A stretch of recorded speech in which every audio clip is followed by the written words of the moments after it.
ঈদে ঘরমুখো মানুষের যাত্রায় আতঙ্ক ছড়িয়েছে চাঁদপুরে। কালবৈশাখী ঝড়ের কবলে পড়ে একটি যাত্রীবাহী লঞ্চের তলা ফেটে পানি উঠতে শুরু করে।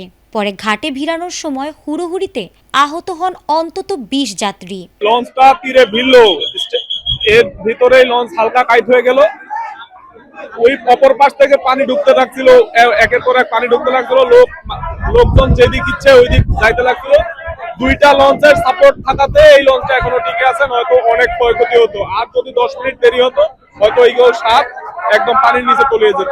ঈদ উপলক্ষে পরিবার পরিজনের সঙ্গে আনন্দ ভাগাভাগি করতে ঢাকা থেকে লঞ্চে করে চাঁদপুরে ফিরছিলেন হাজারো মানুষ। কিন্তু যাত্রাপথে বৈরী আবহাওয়া আর কালবৈশাখী ঝড়ে আতঙ্ক ছড়িয়ে পড়ে যাত্রীদের মধ্যে। চাঁদপুর নৌ টার্মিনালে পৌঁছানোর আগ মুহূর্তে ময়ূর ৭ নামের যাত্রীবাহী লঞ্চটির তলা ফেটে পানি উঠতে শুরু করে। এতে যাত্রীদের মাঝে সৃষ্টি হয় চরম ভয় আর বিশৃঙ্খলা। জীবনটা নিয়ে কোনো রকম ফিরছি, আর বাকি যা ছিল তা লঞ্চের ভিতরে ছিল। কোনো রকম ওই লঞ্চ থেকে পাস হয়ে পল্টনে নামছি আর কি। এখন আমাদের মালামাল বুঝে পায় না, মালামালের জন্য দাঁড়িয়ে রয়েছে।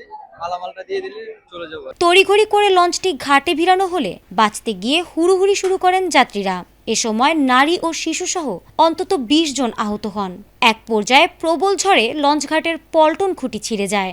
খবর পেয়ে দ্রুত ঘটনাস্থলে পৌঁছে নৌপুলিশ, ফায়ার সার্ভিস, কোস্টগার্ড ও স্কাউট সদস্যরা উদ্ধার কাজ শুরু করেন। অনেক যাত্রী তাড়াহুড়ো করে নামতে গিয়ে নিজেদের মালামালও নিতে পারেননি। পরে সেসব মালামাল পুলিশ হেফাজতে নেয়। মৃত্যু কি জিনিস এই দেখলাম প্রথম ৪০ বছর বয়সে মানুষের আহাকার। এই তুফানের যে কিসমত দেখলাম, আল্লাহ দেখাইলো এক সাইড ডাইব্রা গেছে গা ইগল সাপ। এবারে মানুষ যাত্রী নামাইছি ঢাকা থেকে আসা যাত্রীরা জানান, জীবনে এই প্রথম এত কাছ থেকে মৃত্যু ভয় দেখেছেন তারা। অনেকে আহত হওয়ার পাশাপাশি হারিয়েছেন নিজেদের মালামালও।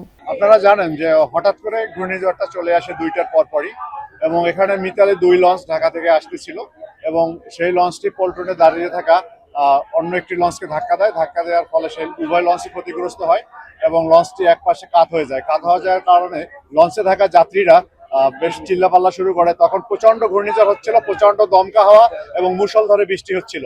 এই পরিস্থিতিতে নৌ পুলিশে কর্মরত এখানকার নৌ থানার সদস্যবৃন্দ এবং বিআইডব্লিউটি এর সদস্যবৃন্দ মিলে এবং স্থানীয় ঘাট প্রতিনিধিরা মিলে আমরা সকল যাত্রীদেরকে রেস্কিউ করতে সক্ষম হই এবং লঞ্চগুলোকে নিরাপদে সরিয়ে নিতে সক্ষম হই। বর্তমানে এখানকার পরিস্থিতি আল্লাহর রহমতে মোটামুটি ভালো আছে, আমাদের কোনো ক্যাজুয়ালিটি হয়নি। ধন্যবাদ।